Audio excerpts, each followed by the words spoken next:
हम आपको अपने पिता की बात बता रहे हैं। हमारे पिता जिस दिन हम भागे उसके 3 दिन बाद हमको पकड़ा गया। खोजबीन सब शुरू हुई तो 3 दिन बाद पकड़ा गया कि एक गोरा लड़का है वहां जंगल में देवी के मंदिर में रह रहा है। तो पहले बड़े भाई आए तो उनको तो कठोर शब्दों से कह के, बहुत विवेक प्रवीण था, बचपन में भी बहुत विवेक प्रवीण था, मतलब प्रवीण ना होता तो संसार की यात्रा काटते हुए भगवान से कैसे लाते। तो जब पिताजी आए तब हम मिल गए, क्योंकि वो एक कठोर स्वभाव के और बहुत धर्मात्मा पुरुष थे।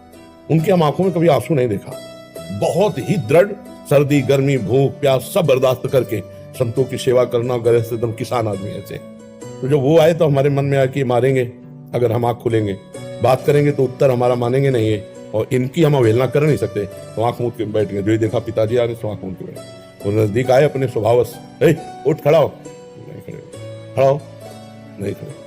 तीसरी बार का आप खड़ा हो जा, तो हमें लगा डंडा पड़ेगा चौथी बार तो खड़े हो गए, बच्चे ही थे, खड़े हो गए। तो चाचा जी वगैरह उनको बड़े भैया कहते थे, तो हम भी पिताजी नहीं कहते थे, हम भी बड़े भैया कहते थे। तो उनका बड़े भैया आपसे एक प्रार्थना करें।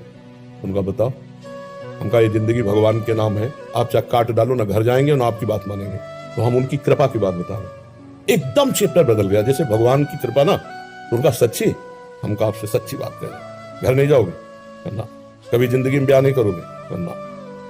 बोले खड़े हो जाओ, खड़े हो जाओ। ऐसे छाती से लगाया, कहा राम राम राम, 3 बार ऐसे छाती से कहा राम राम राम, ऐसे कहा।